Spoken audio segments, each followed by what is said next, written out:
Hi, I'm Greg Myers from ASO Security, now together with Alarm Sellout LLC. In this installation video, we're going to teach you how to program 3 door sensors, 2 remotes, and a motion detector to your keypad.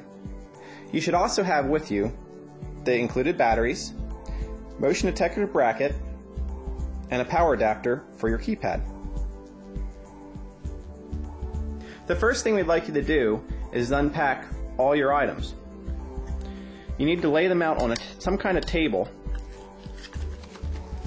which will make it a lot easier during the installation process. Go ahead and unpack all your items now. Once you've unboxed all your items, you'll notice that you have some mounting hardware. This mounting hardware may or may not have been included with your unit. You'll also notice that the batteries may vary from the number of batteries we have here, as some door sensors take 2 batteries and other door sensors take 3. Depending on availability will depend which sensors you receive.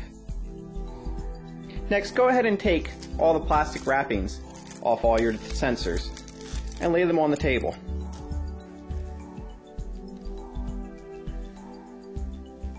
Great! Now we're ready for the next step. At this point, you're going to need to get a small screwdriver, flathead such as this one. It needs to be small enough that it will fit inside the motion detector. We'll use this to open up the motion detector a little bit later.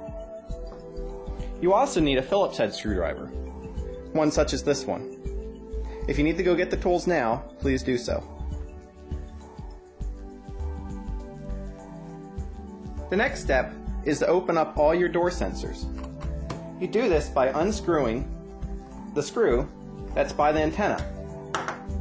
Once the screw is out, simply lift the lid and put it aside. You will need to do this to all 3 door sensors. After the covers are removed, you will need to put the batteries in the sensors. You will notice that some sensors take 3 batteries and other sensors take 2. You may receive a mix and match of these sensor types. Once again, it depends on availability at the time of your order. If you have a 3 battery sensor type, simply put the first battery in the center and push down. Next, put the negative side towards the springs and put the 2 top batteries in. Go ahead and do this to all 3 door sensors.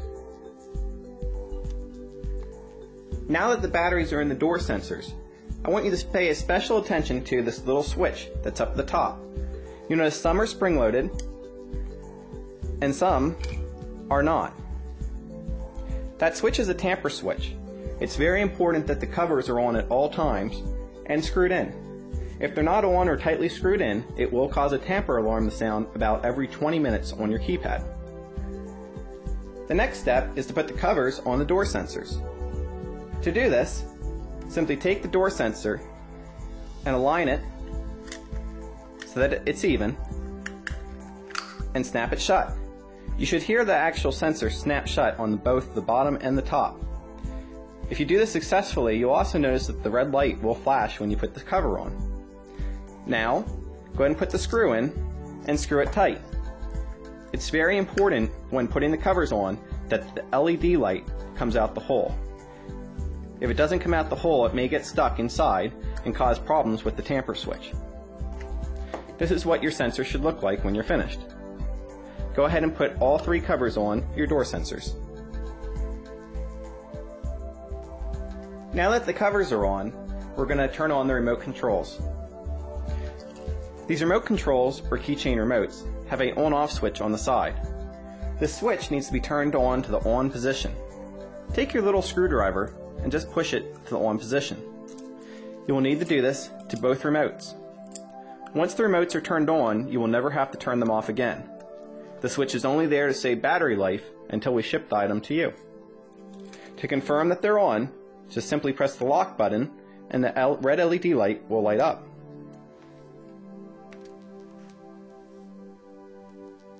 Next, we're going to plug in the keypad. To plug the power into the keypad, simply plug this into a wall outlet and the other end will go to the power side of the keypad. When you plug it in, an alarm will sound.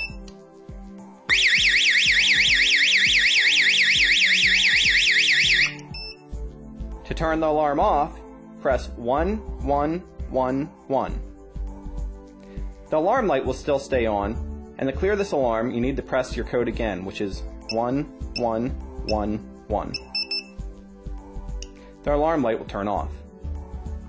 You will notice on the back of the keypad that there's a little tamper switch screw. This tamper switch can be turned so it will not activate when you're working with it for programming. To do this, take your little screwdriver, push in, and turn until it locks on the in position. When finished, go ahead and put your keypad back down on the table. Next, you should line up your sensors somewhat like this.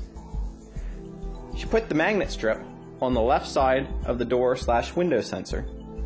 You notice when you put the magnet strip close to the sensor, the light will flash 3 times.